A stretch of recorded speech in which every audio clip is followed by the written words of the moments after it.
Hey guys, today I'm going to do a review, a tabletop review on my ATI Galeo. Obviously it's a Galil clone. Basically just a quick overview.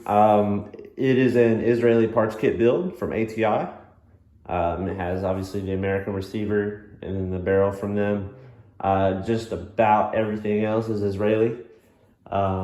It's actually just barely 922R compliant because they tell you to use the Tapco magazines rather than the surplus magazines.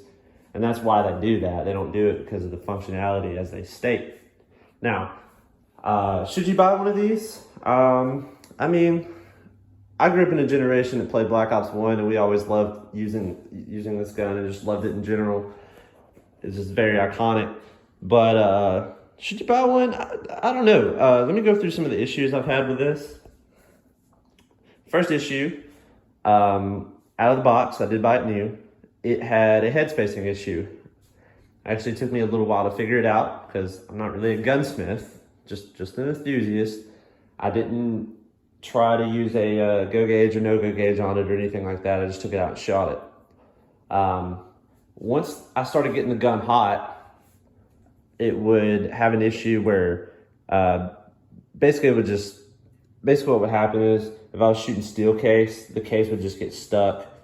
And then I'd have to, it would just be like a failure to feed, right? Or it would be a double feed, excuse me, because the bullet, first bullet would get stuck, second bullet would try to feed.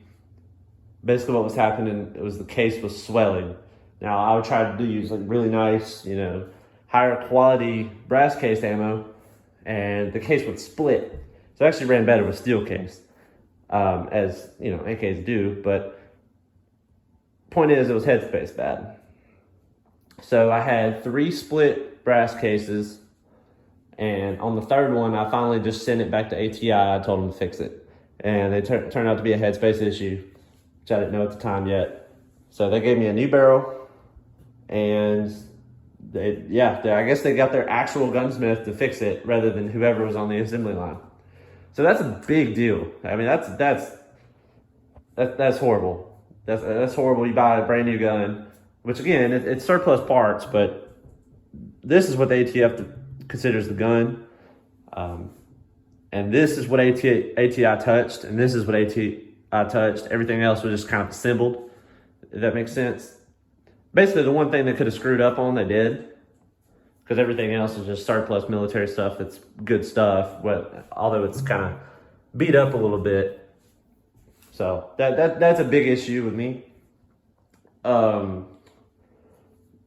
They did fix it. It was a 3-month turnaround. I fixed it free of charge, which if I would have bought the gun secondhand and not had that warranty, I would have been out a lot of money. So if you're buying one of these secondhand, please beware, because I thought about selling it. I mean, I thought about just pawning it off to the next guy to figure out.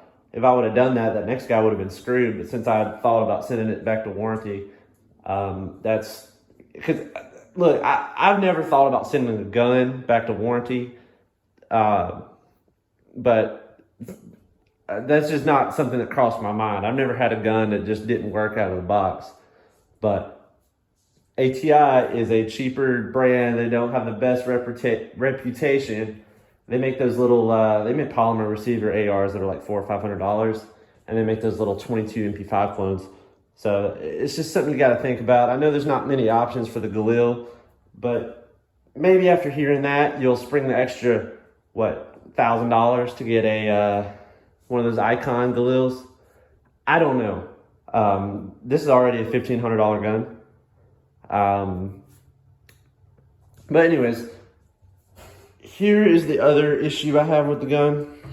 So this is more of a collector's item. I'm going to compare it to my M70 here. So this M70 is probably the best AK you can buy commercially. So best AK you can just go to a gun store and buy, in my opinion. I'm not including like parts kit builds or anything like that. I'm just talking about companies. Zastava makes it, ships it to the US, sells it. No building, no anything. I feel like this is the best one. I'll get into that in another video. But there's a lot more aftermarket support, even for a Yugo, than this Galil. They used to make Picatinny gas rails, or gas tubes. I can't find those anymore. You could buy the Picatinny dust cover mounts. Can't find those anymore. You can buy a bipod for it. That's pretty neat. ATI doesn't have those right now, so I'm not sure where you'd find those. The ATI version, the Galeo, does not come with a scope mount, such as that. It looks a little different on a Galil, but that is a huge deal in my opinion. So what do you do? Like, what do you do to mount optics? There are chassis systems available. I think they're hideous. I think they add too much weight. The Galil's already heavy. It's got a milled receiver. It's got an 18-inch barrel.